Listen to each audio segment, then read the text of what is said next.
तो आज बच्चों हमारा लेक्चर नंबर 4 है रिप्रोडक्शन के अंदर। लास्ट टाइम हमने एसेक्सुअल रिप्रोडक्शन पढ़ा था। एसेक्सुअल रिप्रोडक्शन के बाद आज काम है सेक्सुअल रिप्रोडक्शन का। आज हम आपको सेक्सुअल रिप्रोडक्शन पढ़ाने जा रहे हैं। Now question comes, what is sexual reproduction?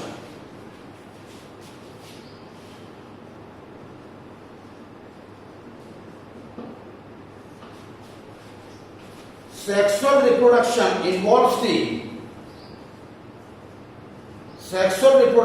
involves the formation and fusion of gametes either from the same parent or from the different parents.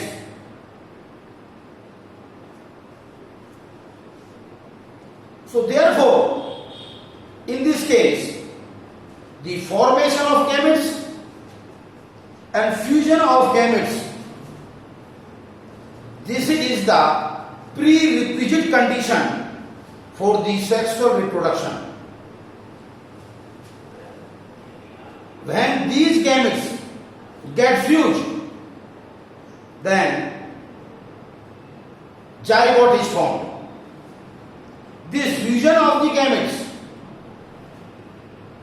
the fusion of the gametes is known as syngamy, or it can be known as fertilization.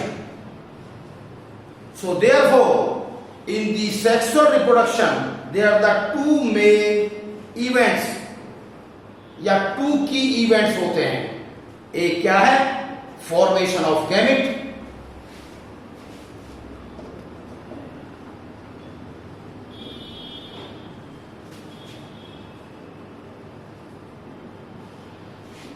और second event है syngamy.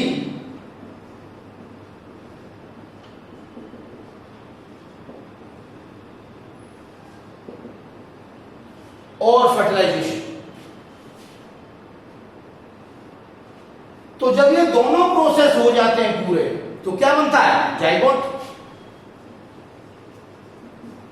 और ये zygote जाता है developmental process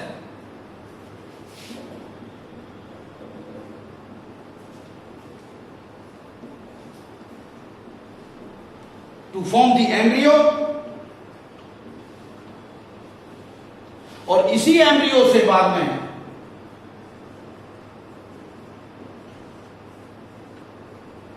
offspring या individual बनता है। इसमें जो ये जाइगोट है, जाइगोट किससे बना था?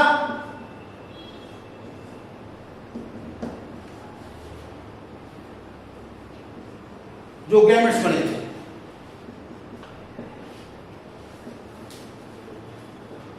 गैमेट्स कैसे होते हैं? हैप्लॉइड। तो हेंस जाइगोट क्या होता है? डिप्लॉइड।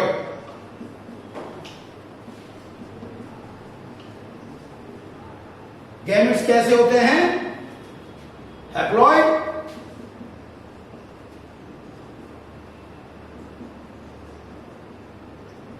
और जाइगोट कैसा होता है? डिप्लॉइड। तो यही जाइगोट जो पहली स्टेज होती है, जिसे हम क्लीवेज कहते हैं, क्लीवेज डिवीजन में जाता है, यानी रिपीटेड डिवीजन। इन रिपीटेड डिवीजन के अंदर क्या होता है? ये फास्ट होती हैं। साइटोप्लाज्म की सिंथेसिस नियरली नहीं होती या इनसिग्निफिकेंट है, बस न्यूक्लियर डिवीजन कंटिन्यू रहती है। तो ये किस्म की जो क्लीवेज डिवीजन है, ये माइटोटिक डिवीजन होती हैं। ये माइटोटिक डिवीजन से किस बात में डिफर करती हैं? माइटोटिक डिवीजन में क्या होता है? इंटरफेस होता है।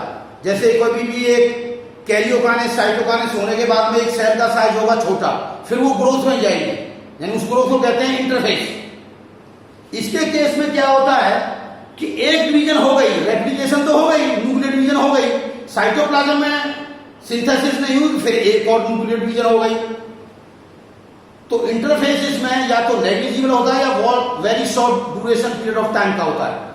तो ऐसी जो माइटोटिक डिवीजन होती है, जिसमें ऐसी माइटोटिक डिवीजन जिसके अंदर इंटरफेस बहुत ही शॉर्ट ड्यूरेशन का होता है या नेग्लिजिबल होता है, उसे हम क्या कह देते हैं, फर्रो डिवीजन और क्लीवेज डिवीजन। तो उस क्लीवेज डिवीजन से एम्ब्रियो बनता है। ह्यूमन का जो एम्ब्रियो होता है उसे कहते हैं ब्लास्टोसिस्ट। एक्चुअली में मैमल्स के जो भी एम्ब्रियो होते हैं उसे हम ब्लास्टोसिस्ट कहते हैं।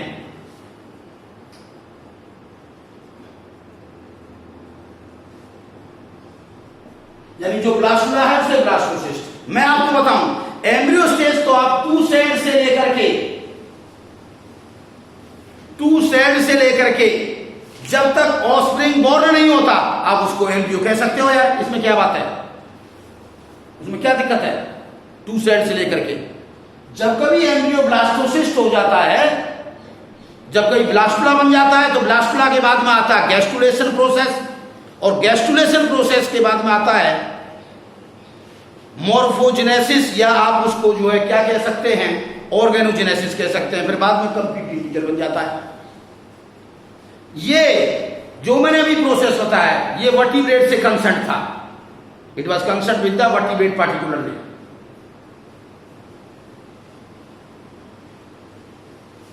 तो हम भी तो वर्टिब्रेट हैं, तो ह्यूमंस में भी यही केस होगा। एक्चुअली में हम ये भी कह सकते हैं, जब कभी जाइगोट से ऑफस्प्रिंग जब बनता है या एम्ब्रियो बनता है तो उस समय क्या होता है, एम्ब्रियो तो किसी भी स्टेज को, टू सेड से लेकर लास्ट तक किसी भी स्टेज को कहा जा सकता है, जब तक कि बर्थ ना हो या ऑफस्प्रिंग फॉर्म्ड ना हो, कंप्लीटली ऑफस्प्रिंग फॉर्म ना हो। तो ऐसी कंडीशन में क्या होता है, इनके अंदर क्या होता है, एक तो माइटोटिक डिवीजन होती है और एक उनके अंदर क्या होता है, पहले सेल की डिफरेंशिएशन होती है। सेल की जब कभी डिफरेंशिएशन होती है तो डिफरेंट काइंड की सेल बनती हैं पार्टिकुलर फंक्शन के मुताबिक, और फाइनली क्या होता है, ऑर्गन्स, डिफरेंट काइंड के ऑर्गन्स बन जाते हैं। आपकी जानकारी के बता दूं, ह्यूमंस के अंदर जब कभी ऑर्गेनोजेनेसिस होती है तो सबसे पहले नर्वस सिस्टम बनता है, यानी जैसे कहते हैं, आप कह सकते हो न्यूरल ट्यूब, लाइक दैट। उसके बाद में धीरे धीरे और ऑर्गन्स भी बनते हैं और लास्ट में बनता है रेस्पिरेटरी ऑर्गन। तो ये सारे डेवलपमेंटल स्टेजेस होते हैं। ये जो ऑर्गन की जो फॉर्मेशन होती है उसे आप ऑर्गेनोजेनेसिस कह सकते हैं। ऑर्गन के फॉर्मेशन को क्या कह सकते हैं, ऑर्गेनोजेनेसिस। तो जो डेवलपमेंटल स्टेजेस में जो होंगे, यानी जाइगोट फॉर्मेशन के बाद में सबसे पहले क्या आएगी, क्लीवेज। तो क्लीवेज के द्वारा क्या बन जाएगा, एंड ऑफ क्लीवेज क्या होता है, blastula. End of cleavage, formation of blastula को ब्लास्टुलेशन भी कहते हैं। जब यह ब्लास्टुला बन जाएगा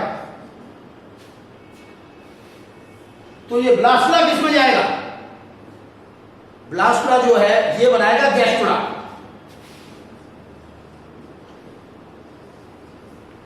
उस समय प्रोसेस होगा गैस्ट्रुलेशन। एक्चुअली में जो गैस्ट्रुलेशन का जो बेसिक पर्पज है वो है formation of the primary germinal layers. क्या होता है, formation of the primary germinal layer. इसलिए गैस्ट्रुलेशन के अंदर जो मेन चीज होती है, मूवमेंट ऑफ दी सेल्स होती है, मूवमेंट ऑफ दी सेल्स। और वो जो मूवमेंट ऑफ सेल होकर के वो प्राइमरी जर्मिनल लेयर्स बनाती हैं।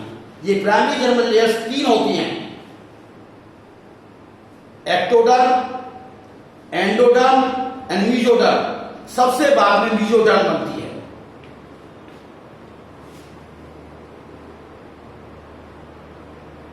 तो तीन जर्मिनल लेयर्स होती है।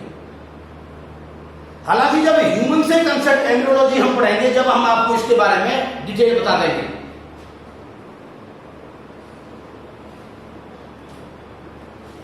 तो ये काम होता है, तो इस तरह ये काम होता है। आपको पता है गैमेट फॉर्मेशन के टाइम पे भी क्या हुआ था, वेरिएशन पैदा हो गई थी। इसलिए जो ऑफस्प्रिंग बनते हैं इस केसेस में, सेक्सुअली रिप्रोड्यूसिंग इंडिविजुअल्स में, ये जो ऑफस्प्रिंग ना तो ये पेरेंट्स से एग्जैक्टली रिजेंबल करते हैं and neither among themself because of the variations.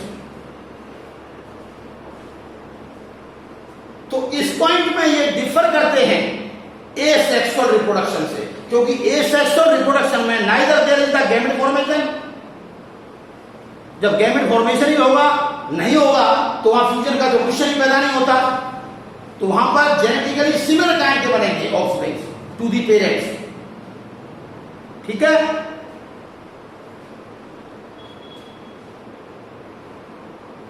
अब क्वेश्चन होता है क्या सेक्सुअल रिप्रोडक्शन सब इसी प्रकार का होता है कि गैमेट्स आएंगे, फ्यूजन होंगे, जाइगोट बनेगा, वो जाइगोट जो है डेवलपमेंटल स्टेजेस में जाएगा एंड फाइनली एक ऑफस्प्रिंग बन जाएगा?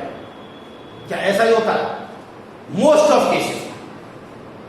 ऐसे भी फ्यू रेयर केसेस हैं जिनके अंदर फ्यूजिंग स्ट्रक्चर गैमेट्स ना होकर के गैमेटिक न्यूक्लियाई हैं। आप नोट डाउन कर सकते हैं। एक rare form of sexual reproduction भी होता है जिसके अंदर जो फ्यूजन होता है वो गैमेटिक न्यूक्लियाई कह सकते हो या प्रो न्यूक्लियाई भी कह सकते हो।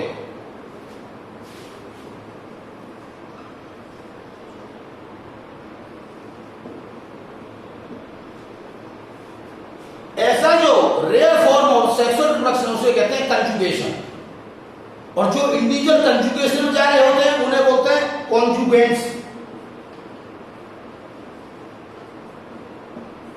इसका वेल मार्क्ड एग्जांपल सिलिएटा ग्रुप है प्रोटोजोआ के अंदर।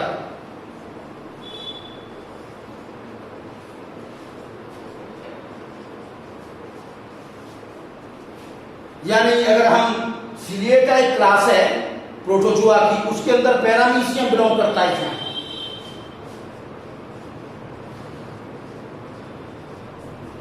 आपने देखा था पैरामीशियम के अंदर फेवरेबल कंडीशन के टाइम पे बाइंडिफिकेशन था, पर उसके अंदर एक rare form of sexual reproduction भी होती थी या होती है। वो कौन सी होती है? कंजुगेशन। उसमें क्या होता है? दो पैरामीशिया एक दूसरे के पास आते हैं बाय दियर ओरल सरफेस।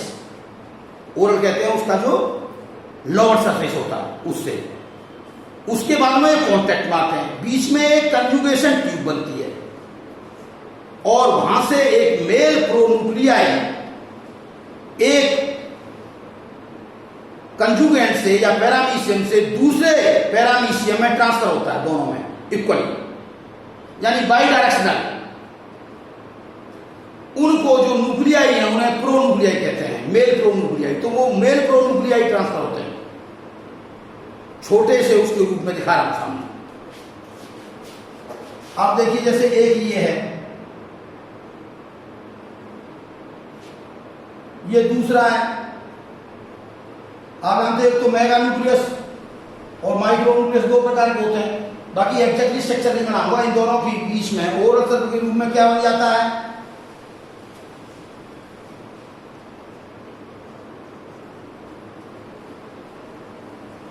Conjugation tube. यहां से इसमें क्या होता है? ये मेगा न्यूक्लियस डिसअपीयर होता है और माइक्रो न्यूक्लियस डिवाइड होकर के बहुत सारे बनाता है। फाइनली सभी डिसअपीयर होने के बाद में एक बड़ा न्यूक्लियस बचता है, एक छोटा। ऐसे यहां एक बड़ा एक छोटा। ये जो छोटा वाला होता है दोनों, ये भी एक पैरामीशियम है, ये दूसरा पैरामीशियम है, दोनों बीच में ट्यूब, कंजुगेशन ट्यूब। अब इसमें से एक ये है,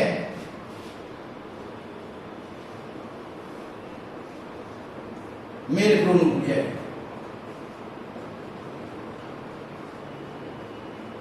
न्यूक्लियस सिंगुलर को बोलते हैं न्यूक्लियर।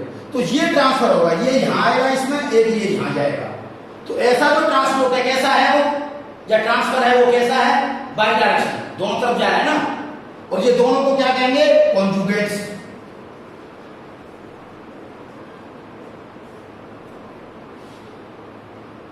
ये दोनों फिर बाद में अलग हो जाएंगे, सेपरेट। सेपरेट के बारे में क्या बोलेंगे?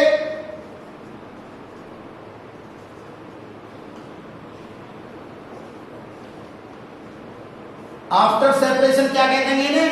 इनके कंजुगेंट्स के आगे एक वर्ड लग जाएगा एक्स, कंजुगेंट्स। ऐसी जो सेक्सुअल रिप्रोडक्शन होती है ये रेयर फॉर्म होती है, इसलिए हमने कहा इस प्रकार की भी सेक्सुअल रिप्रोडक्शन होती है। पर मेजर फॉर्म ऑफ जो रिप्रोडक्शन थी वो कौन सी थी मैंने बता दिया था। आपको एक बात और बताऊं, एक ऐसी भी रिप्रोडक्शन होती है जिसमें खुद सेल्फ में पेरेंट जो है, पूरा का पूरा पेरेंट एक गैमेट के रूप में काम कर सकता है। किसके रूप में काम कर सकता है? गैमेट के रूप में, पेरेंट। तो यानी दो पेरेंट हो जाएंगे। तो जब पूरा का पूरा पेरेंट जब एक दूसरे में मिक्सअप हो जाएगा, ये जो लोअर फॉर्म ऑफ प्रोटिस्ट होते हैं स्टैटेट, उन्हें मिल जाता है। कुछ फंजाई में भी मिलता है, कुछ लोअर एल्गी में मिलता है। इसका एक एग्जांपल बेस्ट बता दूंगा आपको मैं, ईस्ट बेस्ट एग्जांपल है।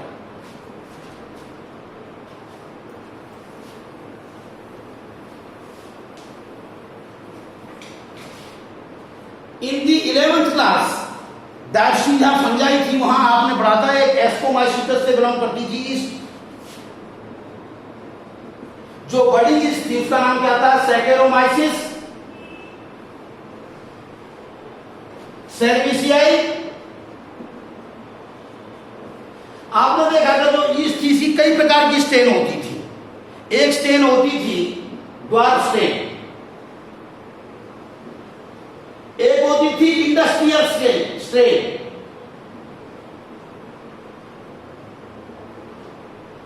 जो ड्वार्फ स्टेन है वो हैप्लॉइड स्टेन है,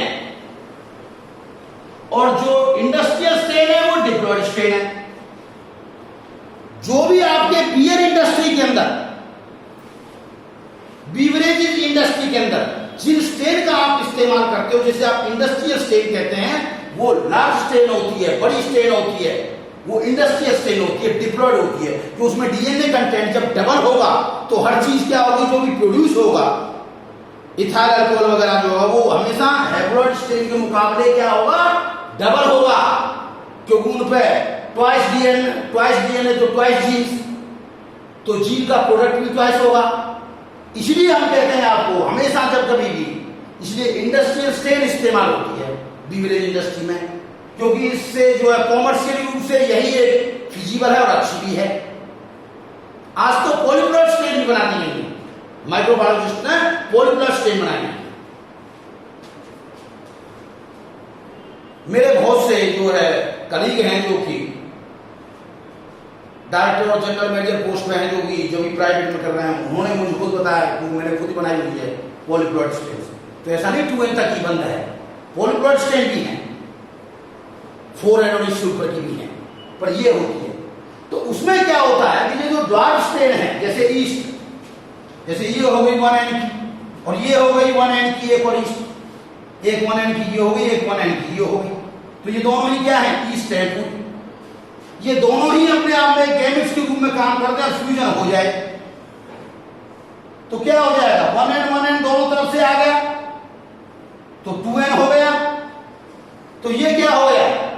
कौन सी स्टेन बन गई? ड्वार्फ स्टेन के फ्यूजन से इंडस्ट्रियल स्टेन बन गई। तो ये अब ये इन्होंने किसका काम किया? एक पॉजिटिव थी, एक नेगेटिव थी, दोनों किसके रूप में काम किया? दोनों ने गैमेट्स के रूप में काम किया ना।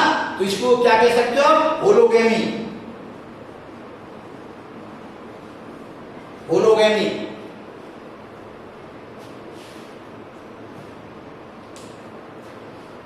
बहुत से लोग इनको सिनगैमी से पहले जो है, नहीं सॉरी मैं ये बताना चाहता हूँ, चलो कोई बात नहीं, बात बताऊंगा, अभी फिलहाल मैं ये बताऊंगा। एक साथ में कई चीज हो जाएंगी तो बहुत ही कॉम्प्लेक्स कंडीशन हो जाएगी। ये हो गया।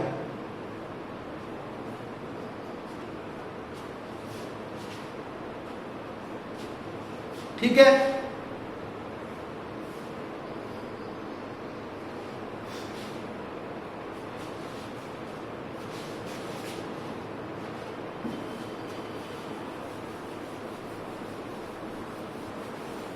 तो जो मेजर फॉर्म ऑफ रिप्रोडक्शन बोली जाती है उसमें तो गैमेट की फॉर्मेशन होती है, उनकी फ्यूजन होती है। अब क्वेश्चन उठता है, जो गैमेट का सोर्स है, अगर गैमेट का सोर्स मेजरली तो वही है फॉर्म ऑफ रिप्रोडक्शन सेक्सुअल जो है, पर आपने देखा रेयरली एक कंजुगेशन भी होती है। होलोगैमी कंजुगेशन नहीं थी, वो अलग किस्म की थी, वो भी है। तो मैं आपको कह नहीं रहा था कई किस्म की हो सकती है, ये भी, पर फर्दर मैंने आपको बता रहा हूं। अब सुनिए आप, जिसे हम कहते हैं सिंगेमी फॉर्म ऑफ, जो दो गैमेट के फ्यूजन से जाइगोट बनने की बात हुई थी, इनके फ्यूजन को क्या कहते हैं, सिंगेमी। तो मैक्सिमम जो है, मैक्सिमम इंडिविजुअल के अंदर जो सेक्सुअल रिप्रोडक्शन जो इसी काइंड की होती है। तो इसमें क्या होता है, ये भी फर्दर दो प्रकार की कही जा सकती है, दो काइंड इस ग्रुप में। एक तो इनका सोर्स ऑफ गैमेट्स और एक size of the fusing gametes. ठीक है, तो मैं पहले कौन सा लेके चल रहा हूं, सोर्स।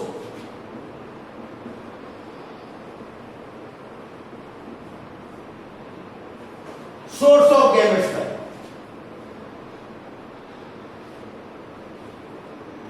जो सिंगेमी होती है कितने प्रकार की होती है, दो प्रकार, two kinds. One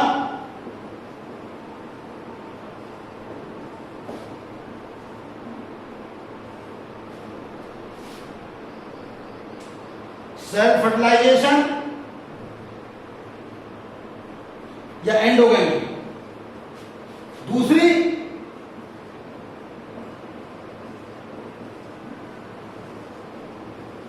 cross fertilization और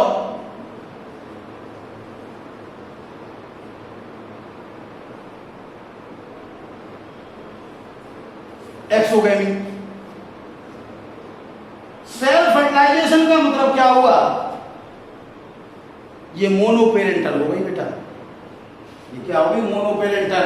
जो मैंने आपसे कहा था लास्ट टाइम पढ़ाने के टाइम पे कि always it is not necessary that sexual reproduction is biparental, it can be the monoparental. तो ये मोनोपेरेंटल हो गई।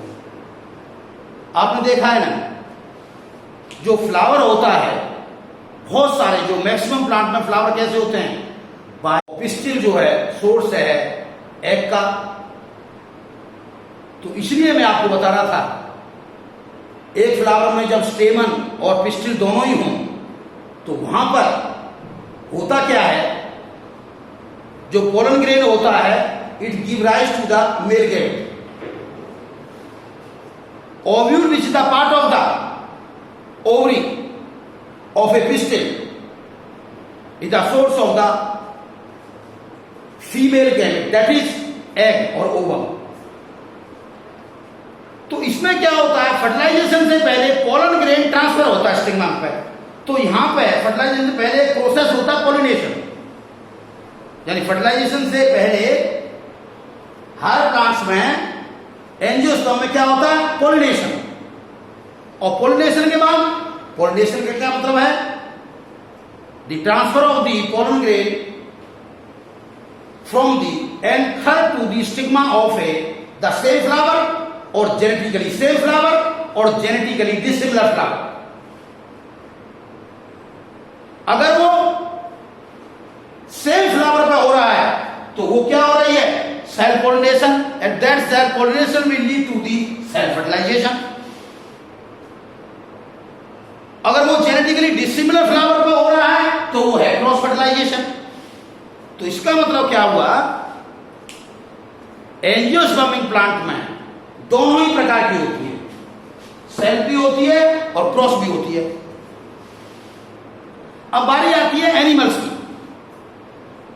एनिमल्स के अंदर क्या होता है,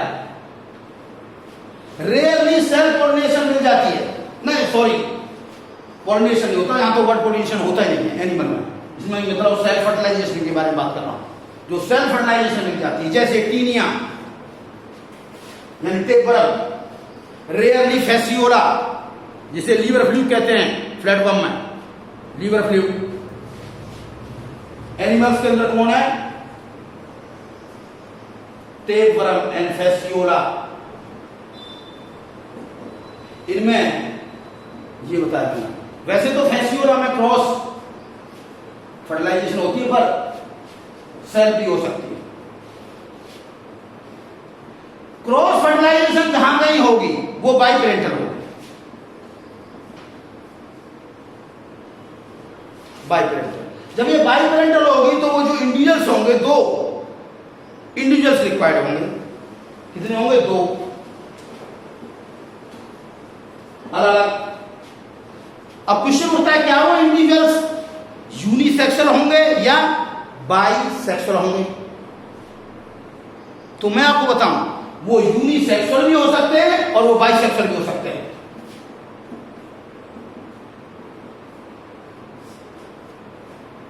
जैसे बाइसेक्सुअल को ये हर्माफ्रोडाइट कहते हैं।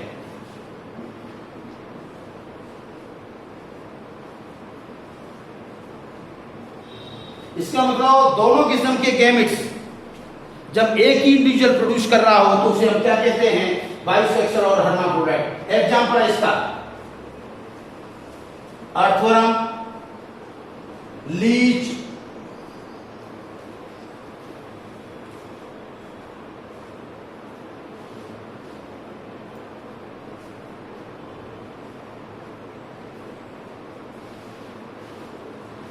और जो फ्लावर बहुत से होते हैं वो तो उसमें है आएगा प्लांट्स में।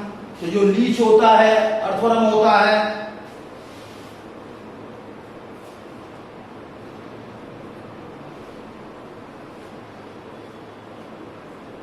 हेस्यूरा भी आता है,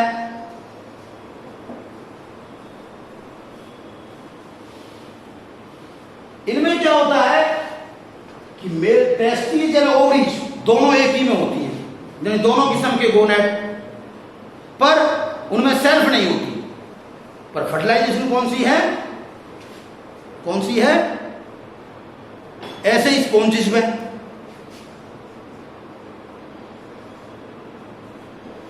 फर्टिलाइजेशन कौन सी है? क्रॉस, दो इंडिविजुअल्स मिलते हैं।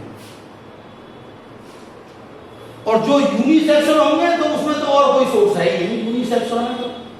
यूनिसेक्सुअल में तो यानी मेल अलग होगा, फीमेल अलग होगा। यूनिसेक्सुअल के एग्जांपल बताऊंगा आपको मैं। कॉकरोच,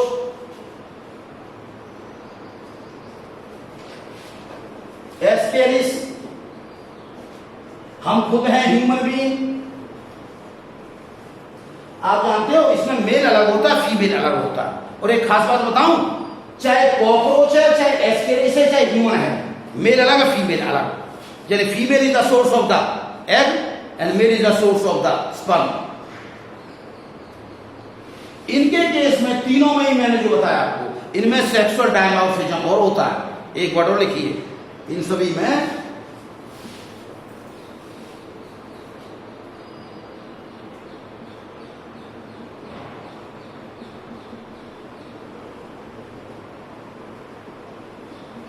सिर्फ यूनिसेक्सुअलिटी ही नहीं बल्कि सेक्सुअल डायमॉर्फिज्म भी मिलता है।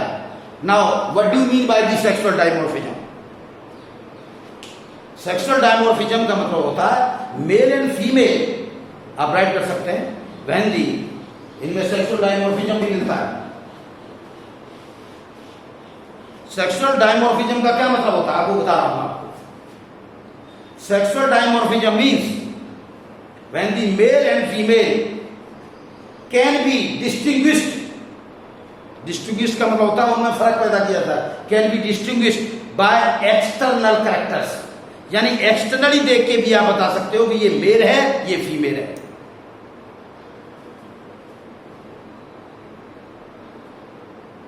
उनको देख के ही मालूम पड़ जाता है। यानी आपको उनके सेक्स ऑर्गन देखने की जरूरत नहीं है, बल्कि बाहर से भी मालूम पड़ जाएगा आपको। उसको कहते हैं सेक्सुअल डायमॉर्फिज्म। तो जहां पर भी यूनिसेक्सुअलिटी होगी तो वहां पर तो ये कंफर्म्ड है कि क्रॉस फर्टिलाइजेशन होगी। आपको एक बात बता दूं मैं आपको, जो फ्लावर होते हैं बाइसेक्सुअल, उनके अंदर सेल्फ पॉलिनेशन भी हो सकता है, और सेल्फ पॉलिनेशन बाद में लीड करता है सेल्फ फर्टिलाइजेशन के लिए। लाइकवाइज उनमें क्रॉस पॉलिनेशन भी होता है, that lead to the cross fertilization. आप बताया मैंने, ये बात आपको पता होनी चाहिए। देखो भाई, यूनिसेक्सुअल का एक दूसरा नाम और होता है डायोसिस।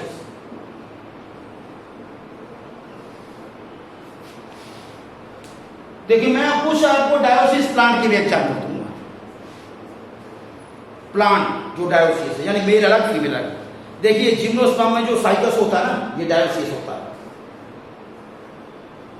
यानी मेल अलग होता है, एक पेड़ इसका, और फीमेल का अलग पेड़ होता है। लाइकवाइज इसको बताऊं, डेट पाम, खजूर, भांग जो आपने नाम सुन रखा है, कैनाबिस सटाइवा,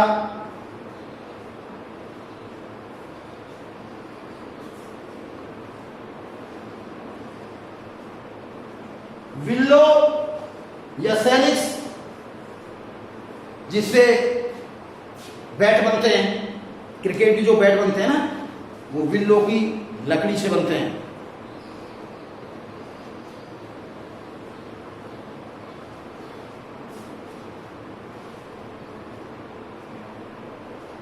पपीता, कैरी का, पपाया,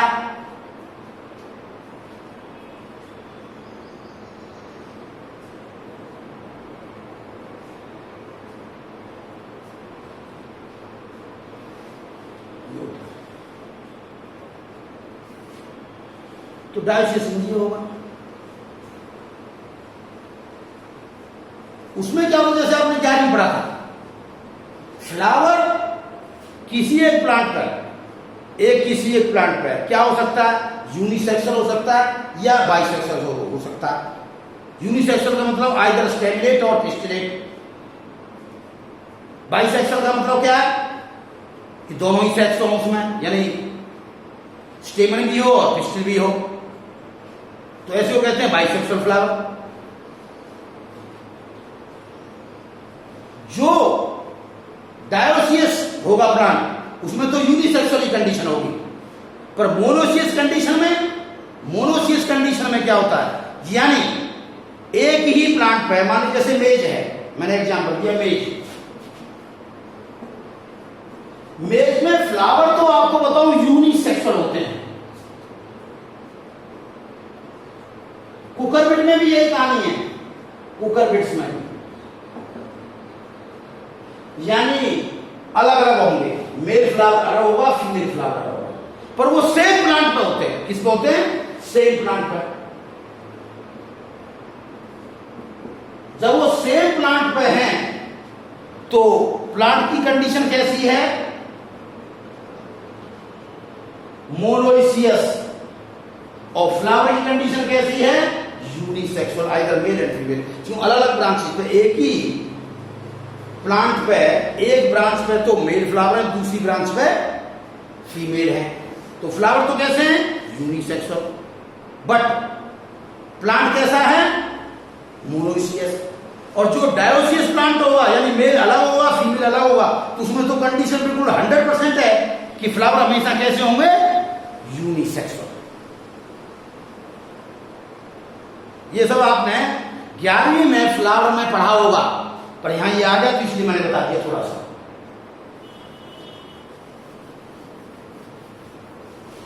तो ये क्रॉस फर्टिलाइजेशन, इनके और भी नाम थे। एक्सोगेमी का मतलब होता है क्रॉस फर्टिलाइजेशन, और एंडोगेमी का मतलब होता है एंडो मतलब इनसाइड सेल्फ। ये तो था इस नाम से। एक होता है कि उनका जो फ्यूजिंग गैमेट्स हैं उनका साइज कैसा है। अगर वो सिमिलर साइज के हैं दोनों ही गैमेट, तो उसे क्या कहते हैं, आइसोगेमी। आप उसमें मेल एंड फीमेल गैमेट का अंतर नहीं पैदा कर सकते, आइसोगेमेट्स। ये प्रोटिस्टर में खूब मिलती है कंडीशन, एलई ग्रुप में भी मिलती है। ये गैमेट्स मोटाइल भी हो सकते हैं और नॉन मोटाइल भी हो सकते हैं, बस वो मॉर्फोलॉजिकली और फिजियोलॉजी एक से होने चाहिए। जैसे बताऊंगा आपको, यूरोथेक्स, हर गैमेट्स बाइफ्लैजिलेट होता है। एलगी में एक होता है क्लेडोफोरा, जो आपके एनसीईआरटी में दिया हुआ है, क्लेडोफोरा की एलगी है, उसमें भी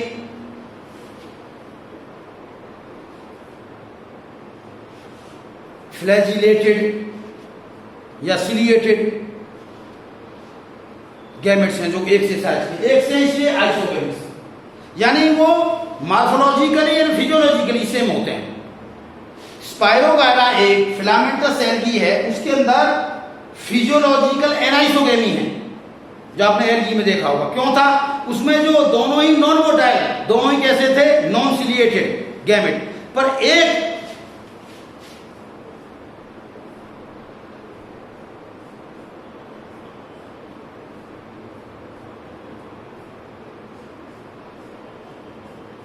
ये इनके बीच में कंजुगेशन ट्यूब बन गई थी।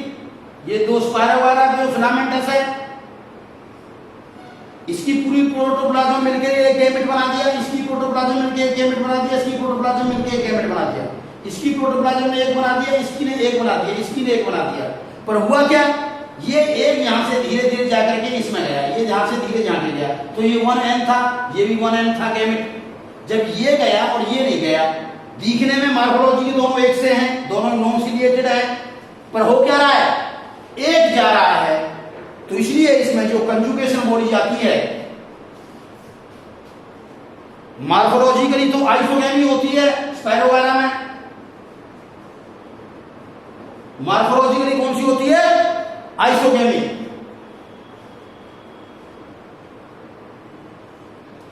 क्योंकि देखिए देखने में एक से है बिल्कुल, और फिजियोलॉजिकली कौन सी है ये? क्योंकि एक मोटा है, एक चल रहा है अमीबाइड मोशन से और एक नहीं जा रहा, तो एक जो जा रहा है उसके कारण एक नहीं जा रहा, तो उस समय क्या होगी? Physiological anisogamy.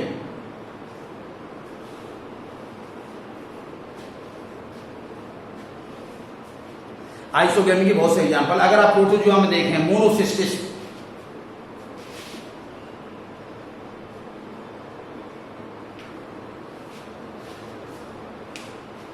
स्लाइम मोल्ड में भी आपने देखा, स्लाइम मोल्ड में भी आइसोगेमी है।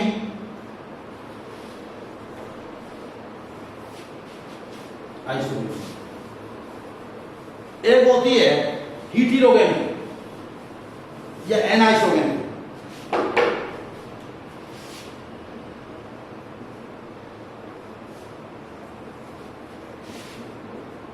हीटेरोगेमी को एनाइसोगेमी भी कहते हैं।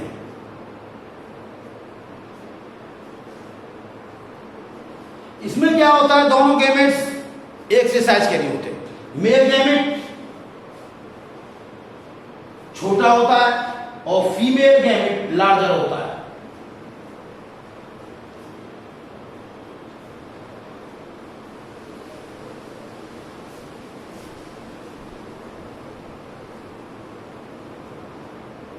इस हीटेरोगेमी में जो एडवांस किस्म की एनाइसोगेमी होती है उसी को ऊगेमी भी कहते हैं।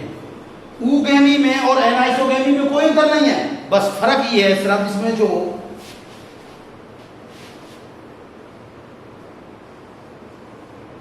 फीमेल गैमेट है वो एक तो लार्ज है और एक नॉन मोटाइल है, लार्ज एंड नॉन मोटाइल। तो जो एक स्पेशल किस्म की एनाइसोगेमी को ही ऊगेमी कहते हैं, जैसे फ्यूकस ब्राउन एल्गी एनाइसोगेमी, जितना ब्रायोफाइटा ग्रुप है उसमें एनाइसोगेमी या ऊगेमी कह सकते हो आप। ह्यूमंस के अंदर भी यही है।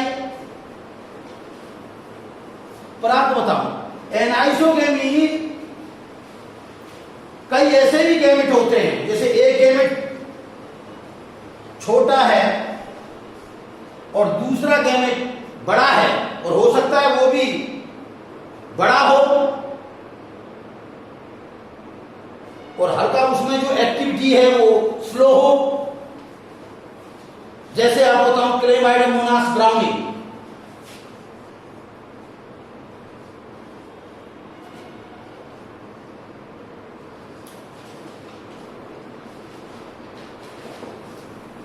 उसमें एनाइसोगेमी होती है।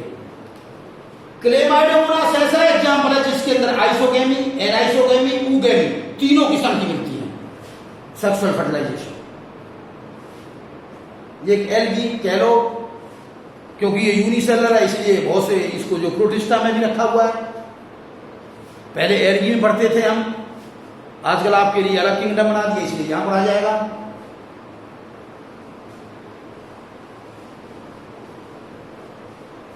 तो कुछ कोई फर्क नहीं है बेटा, ये जो ऊगेमी है ये भी एडवांस किस्म की एनाइसोगेमी है।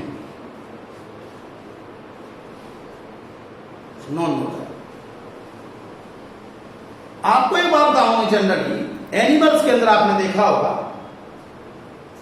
कि जो ये मेल गैमेट होता है जिसे हम स्पर्म कहते हैं, जो कि मोटाइल होता है, ये माइन्यूट होता है, माइक्रोस्कोपिक होता है, सिलिंड्रिकल टाइप होता है, क्योंकि इसमें फूड नहीं होता, क्योंकि इसका काम ही क्या है, मोटिलिटी, जाना। और जो फीमेल गैमेट है उसके अंदर क्या होता है, वो लार्ज होता है, नॉन मोटाइल होता है, क्योंकि उसमें फूड स्टोर होता है। क्योंकि फर्टिलाइजेशन के बाद जब कभी डेवलपमेंटल प्रोसेस चालू होगा तो उस समय न्यूट्रिशन कहां से मिलेगा, एग से। वो एग कौन सा बन चुका होगा, फर्टिलाइज्ड एग। तो नेचर ने क्या कर रखा है, एक पार्टिकुलर वर्क करने के लिए, असाइन करने को देख करके उनका एक स्ट्रक्चर बनाया टू फिट दियर फंक्शन।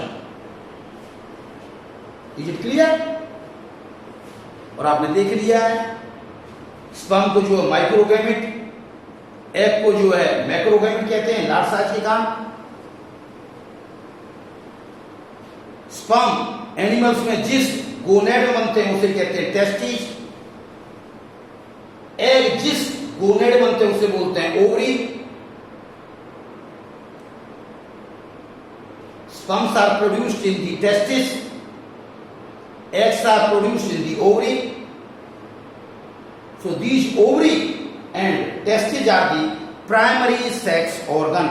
ये क्या होते हैं, प्राइमरी सेक्स ऑर्गन।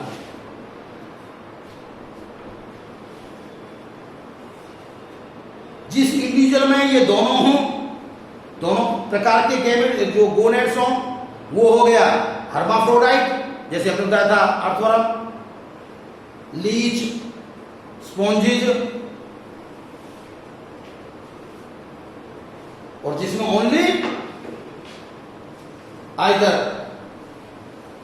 टेस्टिज हो और ओवरी हो, यानी दोनों अलग अलग इंडिविजुअल्स ना हो, उसे कहते हैं यूनिसेक्सुअल। और सेक्सेज आर सेपरेट, दोनों होते हैं, उनको कहते हैं सेक्सेज आर यूनाइटेड। तो ये स्ट्रक्चर के बेस होता ही किया। आपको ये बताऊं, इसका जो मेजर जो फायदा था सेक्सुअल रिप्रोडक्शन का, वो क्या था, सेक्सुअल रिप्रोडक्शन का था, एक तो भैया वेरिएंट का बनना, वेरिएंट का बनना। दूसरा क्या था, वेरिएशन हो गई तो वेरिएशन प्लेदा का जो रोल होता है इवोल्यूशन में होता है, तो इनकी एक इवोल्यूशनरी सिग्निफिकेंस होती है, यानी आगे जाकर के डेवलपमेंट में हेल्प करता है और डाइवर्सिफिकेशन में हेल्प होती है। दिस एडवांटेज के नाम पर ये एक स्लो प्रोसेस है, एनर्जी बहुत खर्च होती है, ये थोड़ा सा एक डिसएडवांटेज है। अब मैं आपको पेक्यूलियर काइंड का रिप्रोडक्शन दिखाऊंगा और आपसे पूछूंगा वो किस में होना चाहिए, वो सेक्सुअल में होना चाहिए या वो एसेक्सुअल में होना चाहिए।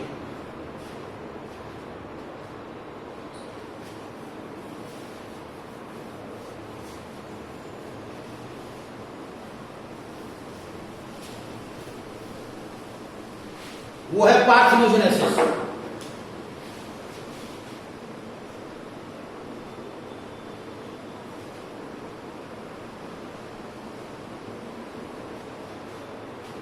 पार्थिनोजेनेसिस को कॉमन भाषा में कहते हैं विर्जिन बर्थ।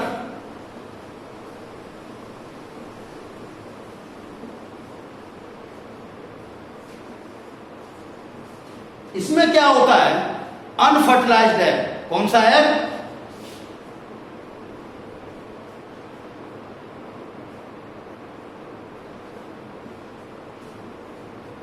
डेवलपमेंटल प्रोसेस में जाता है और एम्ब्रियो बनाता है और उस एम्ब्रियो से फिर ऑफस्प्रिंग बनता है।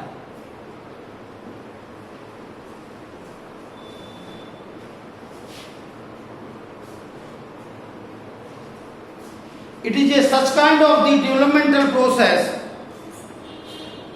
through which a offspring is formed from a egg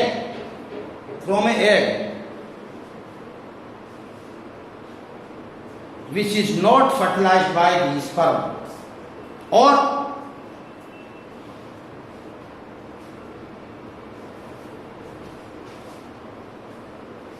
it is a monoparental kind of the sexual reproduction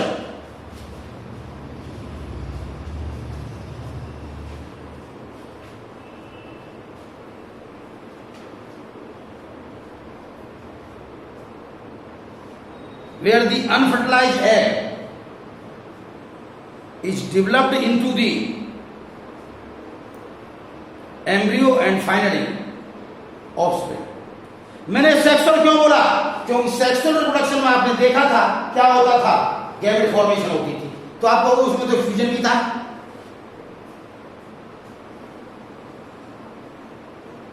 पर एसेक्सुअल में गैमेट नहीं बनते थे ना, पर यहां तो गैमेट बन रहे हैं ना, तो गैमेट में आया नहीं आया? इस पॉइंट से क्या हो गया ये सेक्सुअल रिप्रोडक्शन। अब दूसरी बात सुनिए,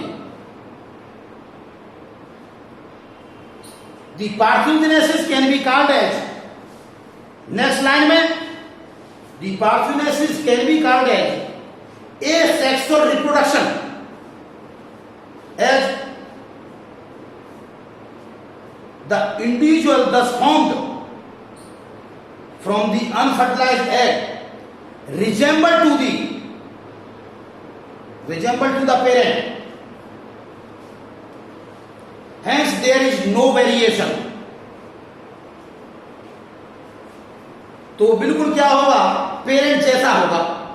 तो आपको ये पता है, हमने आपको लास्ट टाइम क्या बताई थी कि जो एसेक्सुअल रिप्रोडक्शन में क्या होता था, वो पेरेंट जैसे होते थे, तो ये पेरेंट जैसा है।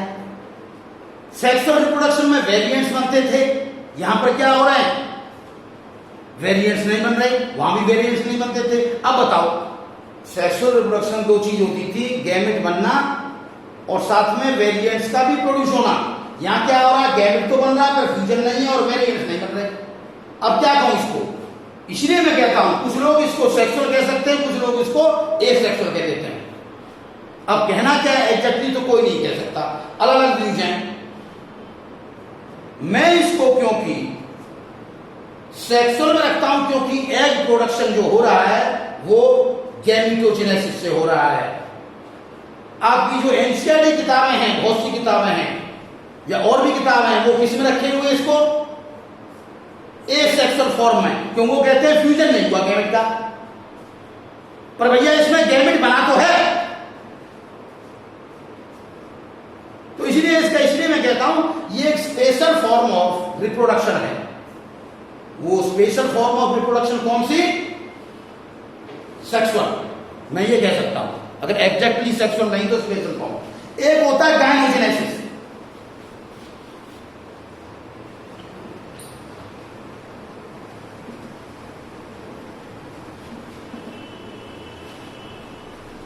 ये एक स्पेशल किस्म की पार्थेनोजेनेसिस होती है, एक स्पेशल काइंड की पार्थेनोजेनेसिस है।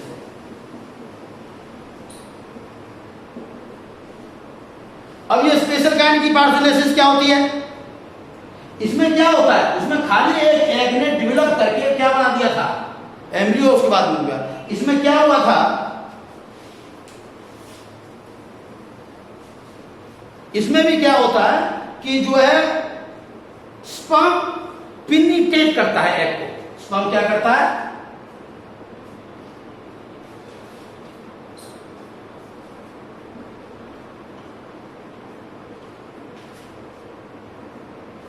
पिनिट्रेट। पर पिनिट्रेशन के बाद क्या होता है, इसका जो हेड है, हेड में तो होता है न्यूक्लियस डीएनए, तो उसको कहते हैं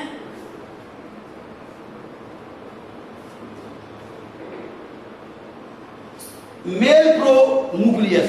तो ये मेल प्रो न्यूक्लियस डिसअपियर हो जाता है, यानी वो फ्यूजन नहीं करता विद द न्यूक्लियस और फीमेल प्रो न्यूक्लियस से। इसलिए जो जेनेटिक कंट्रीब्यूशन होता है ओनली किसका, इसमें ओनली एग का, कोई भी जेनेटिक कंट्रीब्यूशन नहीं है स्पर्म से। तो कोई जेनेटिक कंट्रीब्यूशन नहीं है, तो अब भी क्या हो गया, सिर्फ जो जेनेटिक कंट्रीब्यूशन है वो एग से है। तो जहां जो इंडिविजुअल बन रहा है वो किससे बन रहा है, सिर्फ द न्यूक्लियस ऑफ एग। तो यानी इसमें जो मेल गैमेट का कोई भी जेनेटिक कंट्रीब्यूशन नहीं है,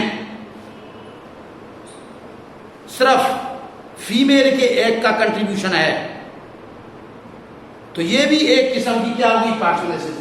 उसमें और इसमें क्या अंतर है, एक्चुअली में क्या होता है, दो काम होते हैं। फर्टिलाइजेशन के टाइम पे। स्पर्म एक तो उसमें स्टिमुलस का काज करता है, इंड्यूस करता है कि तू मल्टीप्लाई करना, दूसरा एक कंट्रीब्यूशन, दो काम। तो इसमें क्या हो रहा था, पहले वाले केस में जो सिंपली पार्थेनोजेनेसिस में उसमें तो ना तो कोई इंडक्शन हो रही थी ना ही कंट्रीब्यूशन हो रही थी।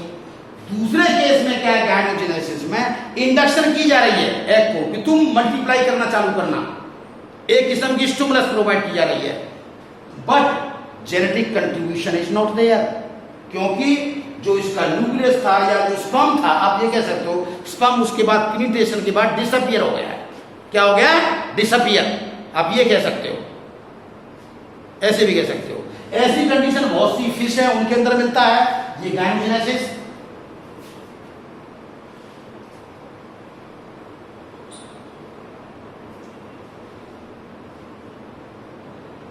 जैसे साल्मोन काइंड की फिश है उनमें भी मिलता है। रेपडाइटिस जो है वर्म्स होते हैं उनके अंदर भी होता है।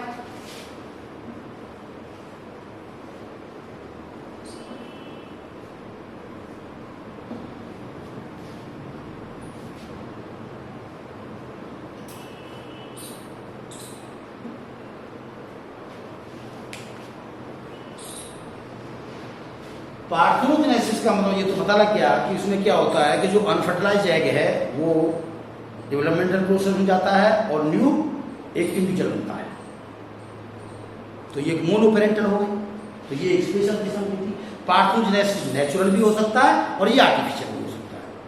नेचुरल का मतलब जो नेचुरल प्रोसेस से होता है नेचर के अंदर, आर्टिफिशियल का मतलब ये होता है जिसमें इंड्यूस किया जाएगा। कौन सा, आर्टिफिशियल में इंड्यूस किया जाएगा।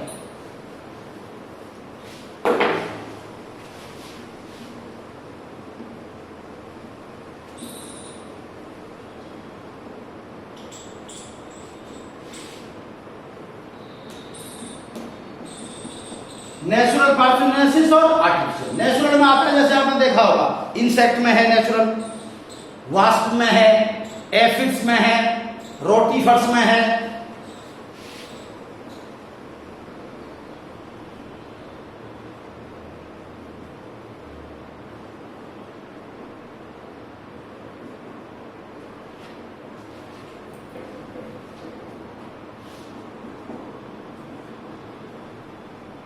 टिफलिना, ब्राह्मणा, smallest snake of India, smallest snake of India, इनमें सब में नेचुरल मीन्स होता है। और भी बहुत सारे एग्जाम्पल है भाई, जैसे हनी बी, टर्माइट, इंसेक्ट बहुत सारे हो गए। और बता दूं तुम्हें, Caucasian, rock, lizard,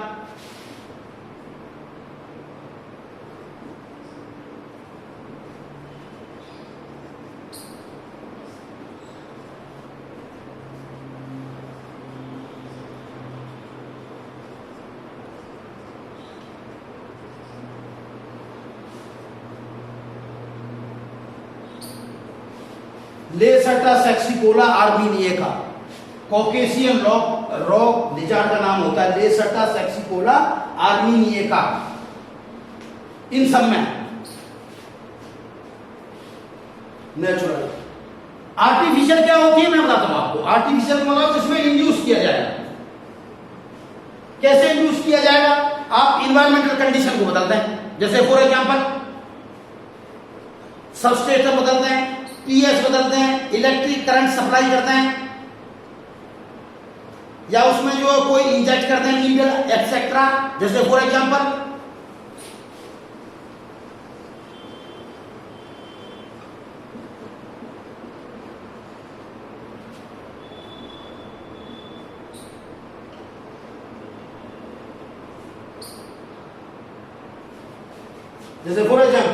when a needle smeared in the blood is injected into the frog's egg, it starts undergoing development, यानी डेवलपमेंटल प्रोसेस चल जाएगा। एक एग्जांपल बता, when the needle smeared in the blood is injected into the frog's egg। दूसरा sea urchin है,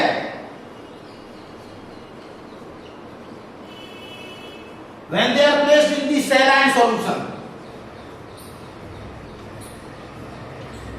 saline solution मतलब जिसमें NaCl present हो, तो वो भी क्या करना चालू कर देंगे, डिवाइड करना चालू कर देंगे। यह है आर्टिफिशियल मीन्स। नेचुरल में क्या होता है, अपने आप होता है। जैसे मैं बताऊं, नेचुरल प्रोसेस ही दो प्रकार का हो सकता है, एक कंप्लीट और एक जो है इनकम्प्लीट।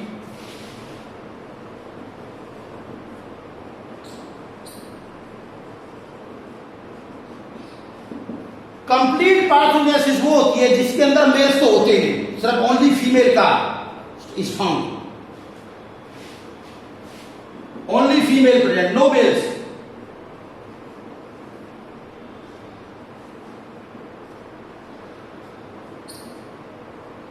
एग्जाम्पल है डीलॉयड रोटिफर्स,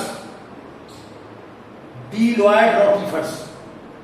दूसरा एग्जाम्पल है इसका जो मैंने भी बताया था आपको, smallest snake of India, Typhlina brahmina. Bdelloid rotifers तो उसमें आ गया, रोटिफर्स में टिफलिना।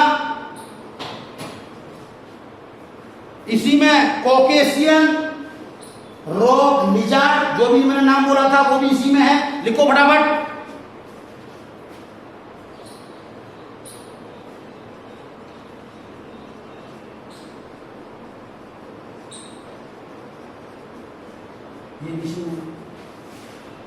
ये सब इसमें आ गया एग्जाम्पल। इनकम्प्लीट में क्या होता है, इसमें होता क्या है, जो मेल बनते हैं वो तो पार्थेनोजेनेटिक एग से बनते हैं मेल्स, जो फीमेल बनती हैं वो फर्टिलाइज एग से बनती हैं।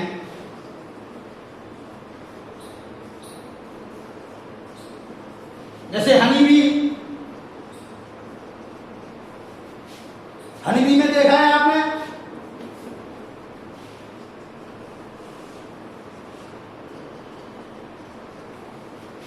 जो मेल होता है, जो ड्रोन मेल, वो पार्थेनोजेनेटिकली बनता है, 1n=216। जो क्वीन और वर्कर्स होते हैं वो फर्टिलाइज एग से बनते हैं, क्वीन एंड वर्कर्स।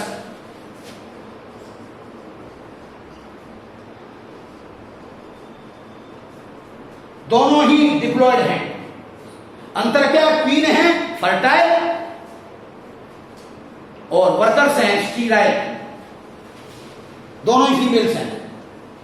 तो इसमें आपने क्या देखा, दोनों ही हैं, सेक्सुअल मूड भी है और पार्थेनोजेनेटिक कंडीशन भी है। तो ये होता है। एक बार बताऊंगा आपको, थोड़ा सा लास्ट में, बहुत शॉर्ट में, सर 2 मिनट से पहले पहले खत्म कर दूंगा। वो क्या है, फर्दर पार्थेनोजेनेसिस को 2 काइंड और बांट सकते हैं। एक होती है अरहेनोटॉकी और एक होती है थैलीटॉकी।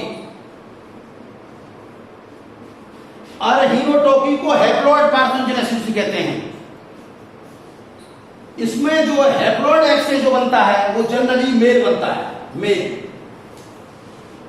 थैलीटॉकी में अनफर्टिलाइज जो एग होता है वो डिप्लॉयड होता है। खास बात यह है, डिप्लॉयड एग होता है, उससे क्या बनता है, जनरली फीमेल बनती है। एक होता है एम्फीटॉकी, ऐसी पार्थेनोजेनेसिस जिसमें एग से मेल या फीमेल कोई भी बन सकता है। एफिस, जो ये एफिड होते हैं उसका एग्जाम्पल है एफिस। अरहेनोटॉकी में एपिस, एपिस कहते हैं हनीबी को। जो मेल होते हैं ड्रोन होते हैं ना, वो मेल क्या होते हैं, पार्थेनोजेनेटिक एग से बनते हैं, तो हैप्लॉइड कंडीशन होती है अरहेनोटॉकी में। थैलीटॉकी में डिप्लॉइड कंडीशन होती है।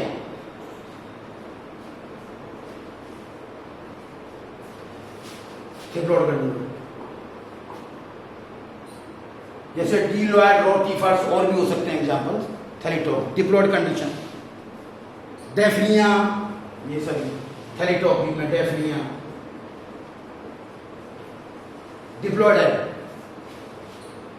अब क्वेश्चन उठता है डिप्लॉइड एग बनता कैसे है, तो हो सकता है एमियोटिक पार्थेनोजेनेसिस से कंडीशन होती हो, या मियोटिक थैलीटॉकी भी हो सकती है। ये आपके सिलेबस में नहीं है, कोई जानना चाहेगा कि क्या होता है एमियोटिक थेरेटोकी और मियोटिक थेरेटोकी, तो वो बता सकता हूँ। देखिए पार्थेनोजेनेसिस का कुछ फायदा है, कुछ नुकसान है। फायदा क्या basically rapid mode of multiplication, energy save, और अगर गुड कैरेक्टर एस्टेब्लिश्ड है तो जनरेशन ऑफ जनरेशन चले जाएंगे। नुकसान क्या है? It is the check on evolution. Check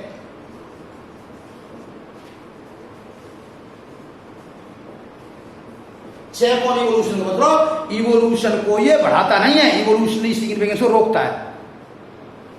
इसलिए अडेप्टिबिलिटी क्या हो जाती है? लेस। अडेप्टेशन कैसी है? लेस। ये वेरिएबिलिटी नहीं बढ़ाता, वेरिएशन नहीं बढ़ाता, ये नुकसान है। ठीक है बेटा, बताने को तो और भी बहुत कुछ बता सकता, इतना बहुत है, पर लास्ट दिन जो सारी चीजें रहूंगा। थैंक यू वेरी मच, कल फिर आता हूं।